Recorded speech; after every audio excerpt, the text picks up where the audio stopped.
Oui, bonjour, c'est Simon Kabouya. Je vous envoie cette petite vidéo depuis Neuchâtel, en Suisse. Voilà, je suis très content, j'espère que vous allez bien chez vous. Cette vidéo est adressée principalement à la République démocratique du Congo en tant que pays, c'est-à-dire à son autorité suprême, son Excellence, Monsieur le Président Félix Antoine Tshisekedi Tshilombo. C'est une proposition. La proposition... et elle concerne le domaine de l'intelligence artificielle. Actuellement, comme vous le savez peut-être, comme chacun le sait, l'intelligence artificielle se développe à une vitesse grand V. Dans le monde occidental, dans les entreprises occidentales, ici, dans les administrations, dans les centres de recherche, un peu partout, on sait que l'intelligence artificielle va dominer les débats cette année, c'est pour les prochaines années, parce qu'en fait, c'est une révolution qui se passe sous nos yeux. C'est comme la révolution Internet qui a eu lieu dans les années 1980, 90, le siècle passé. Actuellement, le même type de révolution, la révolution de l'intelligence artificielle se passe sous nos yeux. Alors, on commence à savoir, on sait maintenant, depuis peut-être 2-3 ans, en tout cas depuis 2017, on sait maintenant dans quelle direction va aller l'intelligence artificielle. Elle va aller dans la direction de faire toujours des prévisions, d'aller toujours nous proposer ce qui va se passer dans l'avenir. L'idée, c'est que les données qui existent dans le monde entier vont toujours pouvoir être lues de manière plus précise pour détecter des modèles de ce qui se passe et proposer des choses pour l'avenir. Donc l'intelligence artificielle va être de plus en plus capable de lire des données, de découvrir ce qui se passe, les mécanismes profonds, les liens intimes profonds qu'il y a dans les données et de proposer en fonction des liens que l'intelligence artificielle découvre dans les données qu'il y a partout dans le monde. L'intelligence artificielle va pouvoir toujours nous proposer des solutions pour l'avenir de plus en plus précises, selon les domaines. Alors, selon que le domaine en question s'intéresse un peu plus à l'intelligence artificielle, on aura toujours des propositions de plus en plus sérieuses, de plus en plus intéressantes par l'intelligence artificielle. Si vous voulez, l'homme aura parfois dans certains secteurs, par exemple le secteur de la santé, moins besoin de réfléchir, ça sera de plus en plus l'intelligence artificielle qui va déterminer ce qu'il faut faire.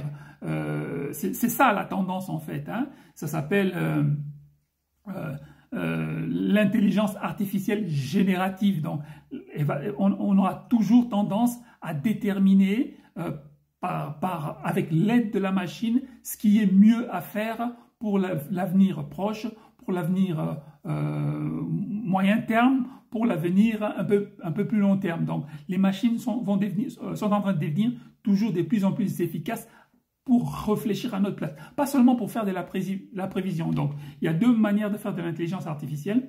Il y a ce qu'on appelle l'apprentissage automatique, hein, machine learning, ML, et puis il y a ce qu'on appelle l'intelligence artificielle générative, comme ce que fait par exemple, vous connaissez ChatGPT, donc la capacité à répondre à des questions de manière intelligente, de manière imaginative. Ça, c'est l'intelligence artificielle générative. Il y a l'intelligence artificielle qui ne réfléchit pas trop, qui fait des prévisions mécaniquement avec les données, et puis l'intelligence artificielle qui propose,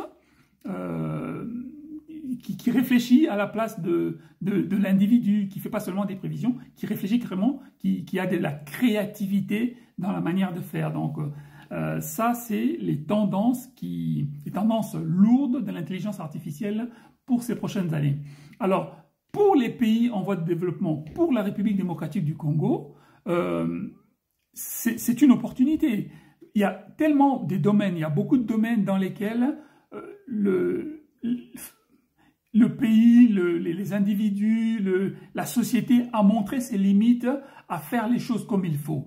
Il faut peut-être coupler l'intelligence des individus, l'intelligence de la société avec l'intelligence des machines. Parce que l'intelligence des machines, elle est unique. universelle. Elle est puisée dans les données de partout dans le monde. Donc, pour ne pas être abstrait, prenons un exemple simple. Hein. Donc, vous avez une enquête de police à faire sur un individu XY. L'intelligence artificielle peut vous proposer comment procéder pour arriver à vos fins dans cette enquête rapidement.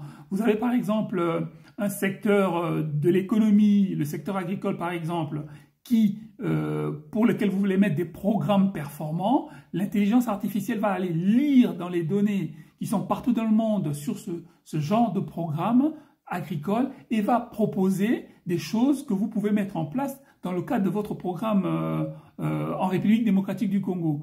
L'intelligence artificielle peut proposer comment industrialiser tout un secteur de l'économie comme le secteur minier, comment faire des intégrations verticales parce qu'elle va être capable d'aller lire ce qui a été fait dans les autres pays en termes d'intégration verticale, en termes d'industrialisation, en termes d'intégration, de développement de l'outil de production. L'intelligence artificielle va aller lire ce qui a été fait dans le monde entier et va vous proposer des choses à faire pour la République démocratique du Congo. Pour le domaine juridique aussi, si le pays ne fonctionne pas bien, on parle du fait que la justice ne fonctionne pas bien en République démocratique du Congo, eh bien, les intelligences artificielles actuelles savent ce qui se passe dans le monde entier en matière de justice. Et pour peu que ces intelligences artificielles connaissent aussi un peu, on verra après, hein, on peut entraîner les intelligences artificielles dans les programmes, les LLM, hein, donc il y a des ML et des LLM, donc Machine Learning et Large Language Method, enfin quelque chose comme ça.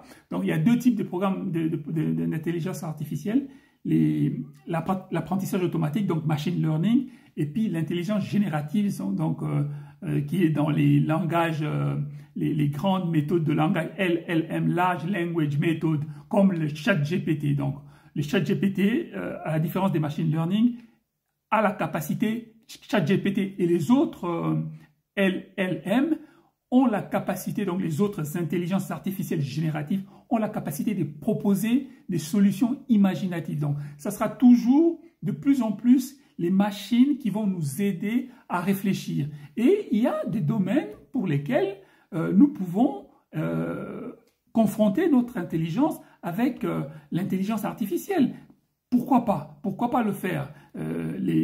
L'industrialisation du pays, la médecine, comme ça se fait déjà ici, etc., etc.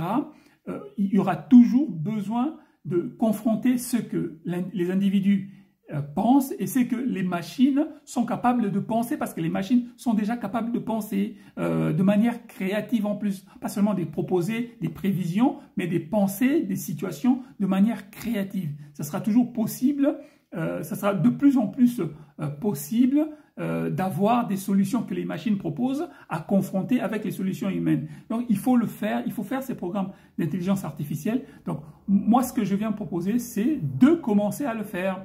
Alors il y a des possibilités de le faire hein, avec les clouds, avec la création des applications dans le cloud. Il y a possibilité de créer des programmes d'intelligence artificielle directement en République démocratique du Congo. On peut les créer à partir de partout dans le monde et puis les utiliser en République démocratique du Congo et puis mettre les gens à travailler sur ces programmes en République démocratique du Congo. Donc c'est ce que je propose. Donc il faut faire un programme national d'intelligence artificielle, arrêter des sujets agriculture, médecine ou autres qui vont avoir plus besoin d'intelligence artificielle, utiliser ces intelligences artificielles dans ces sujets-là, dans ces domaines-là, agriculture, médecine, mines, etc. Utiliser l'intelligence artificielle dans ces domaines-là et puis donner aussi ainsi la possibilité à nos universités d'avoir des infrastructures qui utilisent l'intelligence artificielle et pouvoir donc s'intéresser